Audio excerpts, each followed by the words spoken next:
Hola gente, ¿cómo están? Bueno, este video empieza así porque lo que habíamos grabado de inicio se borró.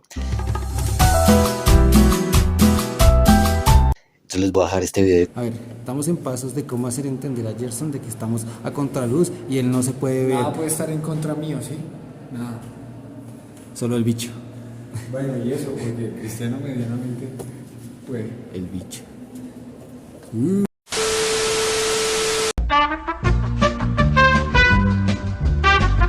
Lo que vamos a hablar hoy es acerca de las condiciones de flujo, ¿sí?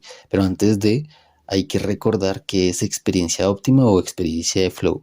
Y para eso pues vamos a ver el siguiente video o vamos a regresar en el tiempo para ver el siguiente video y recordar pues exactamente qué es experiencia de flow. ¿Listo? Ahora sí, empecemos el video como debe ser.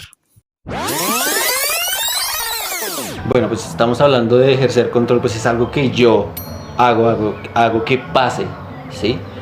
Ejerzo control sobre ella, pero como estoy tan inmerso, tan concentrado, tanto orden en mi conciencia, que lo demás en ese momento no me importa, ¿sí? Es una experiencia por sí misma y la principal, y lo volvemos a repetir, característica es que ejerzo el control y eso que hace, pues que yo me pueda acercar a la felicidad. Listo, sabiendo que es experiencia óptima o estado de flow, ahora sí podemos como enumerar o mirar cuáles son las condiciones de flujo, que son la cultura, la familia, las actividades y la personalidad autotélica, que ya ahorita vamos a entrar de clavado a ellas.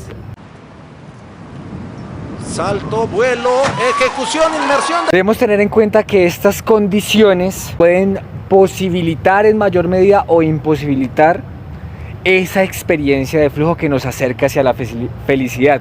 No son condiciones que, si no se presenta alguna de ellas en su máxima esplendor, ya por eso no podemos tener la experiencia óptima o ser felices, sino que posibilita o imposibilita en mayor o menor medida. Y vamos a entrar a hablar de la primera condición, que sería la cultura.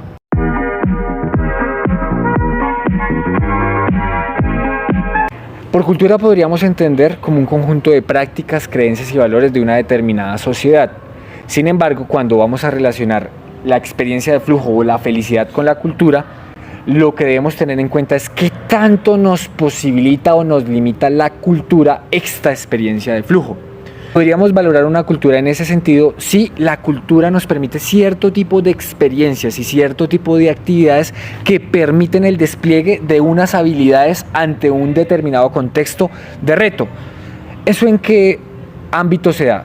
Por ejemplo, se da en el ámbito de las actividades relacionadas con el arte, con la danza, con prácticas, digamos, de carácter deportivo, con prácticas de carácter, digamos, de representación. Una cultura que ha desarrollado ciertas actividades que permiten esas experiencias me permiten acercarme más a la experiencia de flujo. ¿Por qué? Por esa posibilidad de desarrollar unas habilidades en un determinado contexto que me reta.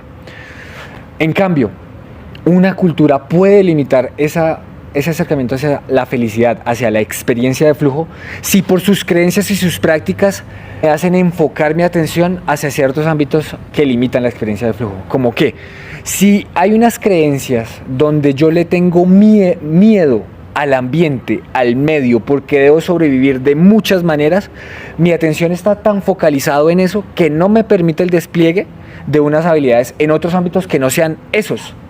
Ello limita mi experiencia de flujo.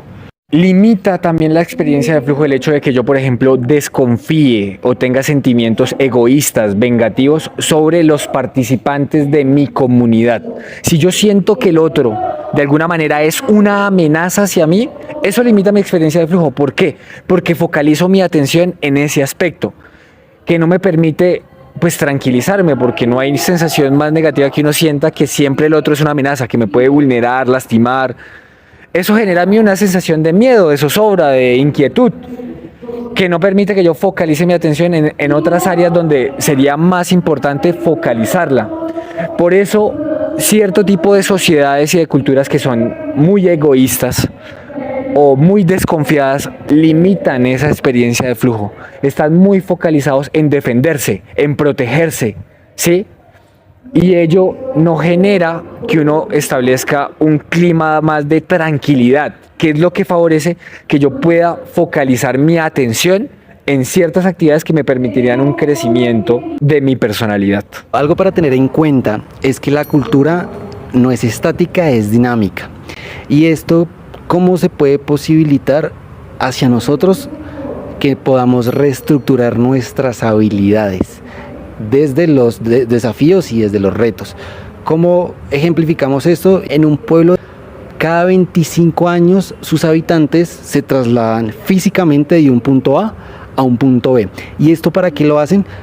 Para que las nuevas generaciones se puedan apropiar, uno, de su cultura, de su comunidad, de su tribu, de su pueblo, etcétera, y dos, para que puedan de alguna manera tener desafíos y retos nuevos, que es importante, nuevos, para poder complejizarse, ¿sí? Entonces un gran ejemplo es, no sé, está el ornamentador, está el arquitecto del pueblo, ¿sí? De un joven que esté aprendiendo, y es mucho más fácil que él pueda aplicar esas habilidades pues teniendo que hacer, digamos, nuevas casas, ¿sí? En el pueblo A podían haber tenido una estructura de casas de cierta manera, que de pronto llovía muy duro y se filtraba el agua, pero entonces ya aprendieron en el pueblo B, en su nuevo pueblo físico, pues de alguna manera ya ellos pueden como resolver ese problema, y aparte pues puede jugar con la estética y demás. Eso sí ya dependería de esa persona, del arquitecto, pero no solamente se va con esa profesión, pues puede ser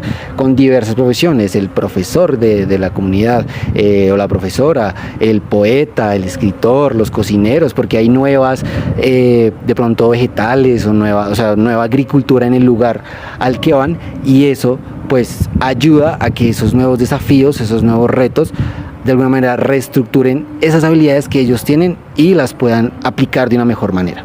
Y por último, decir que si queremos comprender más esa relación entre el estado de flujo y la cultura, deberíamos pensar la cultura como un gran juego donde una serie de metas y propósitos nos lo plantea la cultura como unos desafíos a asumir.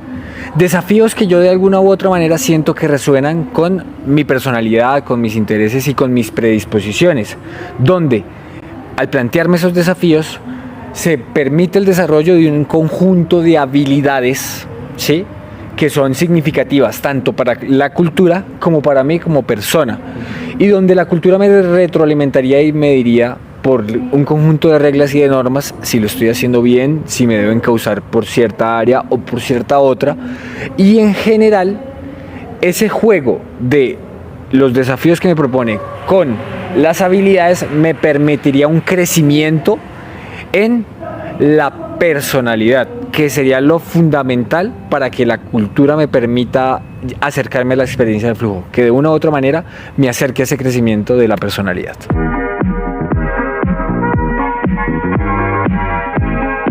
La segunda condición para alcanzar el estado de flow es la familia. Salud, mi familia. Salud. Porque cuando nosotros nacemos, la primera conexión interpersonal que tenemos es con nuestra familia. Y a partir de ahí nace cómo nosotros podemos gestionar la atención, que es súper importante, y cómo nosotros empezamos a estructurar nuestra personalidad. Mihaly nos dice que hay como 5 características que ayudan o potencian esos estados de flow, que son: la primera, la claridad en cómo uno comunica con la familia, qué tan abierto uno puede estar para comunicarle a mis padres cierta situación o cierta acción que yo hice o voy a realizar o lo que sea, y como a veces nuestra cultura tiene estos tabús de no hablar de ciertos temas, uno pues cohíbe y empiezan a cortarse esas relaciones. Entonces hay que tener mucha claridad en la parte comunicativa con nuestras familias. La segunda característica es el centramiento, de cómo los niños pueden gestionar la atención. Entonces un ejemplo es que el niño está dibujando y el perrito ladró. Está bien, se desconcentra un minuto, pero la familia tiene que ayudar a que se vuelva a centrar en lo que está haciendo, en la actividad.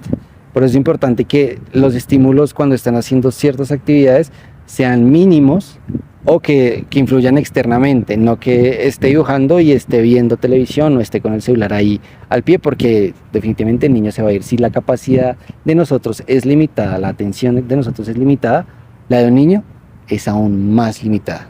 la atención. ¿Listo? La tercera característica es la toma de decisiones. Cómo yo poco a poco puedo ir tomando ciertas decisiones a medida que voy creciendo. Un ejemplo es cuando vamos a un restaurante con nuestras familias y somos niños y nos dicen, bueno, ¿qué quieres comer? Ahí está el menú y usted escoge si le gustan las hamburguesas, si le gustan las pizzas. Desde ahí nace como el niño puede tomar ciertas decisiones y a partir de que va creciendo las decisiones van haciendo un poco más grandes. Entonces digamos que cuando tú estás en la escuela ya te empiezan a decir, bueno, ¿tú qué quieres estudiar? ¿Sí? O estando en el trabajo, ¿en qué tema me voy a enfocar? ¿Sí? O estoy haciendo una investigación, también, ¿en qué tema me voy a enfocar? ¿Por dónde me quiero ir a investigar? Entonces es importante las decisiones a medida que nosotros vamos creciendo. La cuarta es el compromiso que tienen nuestras familias con nosotros, de que nosotros veamos que sí hay implicación al momento de que están con nosotros, ¿sí? Porque si no, eso hace dar a entender al niño que no pertenece a la familia, como que no está implicado. Entonces son la mayoría como estos padres ausentes en que o están muy metidos en el trabajo o que otra persona está cuidando al niño. Entonces el niño lo que va a generar es un estímulo hacia la persona que lo está cuidando y no hacia el papá, y eso pues arma conflictos dentro de la familia. Si tú no estás atento a mí, pues tú no me puedes estar exigiendo nada, y a partir de ahí nacen pues estos conflictos.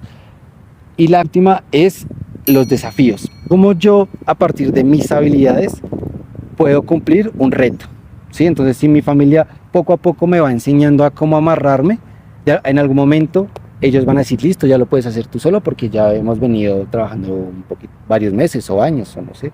Y ese es un ejemplo de que le pueden enseñar al niño lúdicamente a cómo amarrarse, y él va a recordar, y ese reto pues ya lo va a poder superar. Y entonces poco a poco. Por eso es importante. Entonces la conclusión aquí es que la familia, esa esfera de la familia, da una gran gestión al momento de tener atención en las cosas. Si tú no tienes atención en las cosas, va a ser muy complicado entrar en estados de flow, ¿sí? Y obviamente empieza a formarse cuando uno está de niño y en la adolescencia esta estructura de nuestra personalidad, y por eso es que la familia es un pilar importante para que posibilite o imposibilite poder hacerlo, complejizarnos, que es lo más importante en la vida.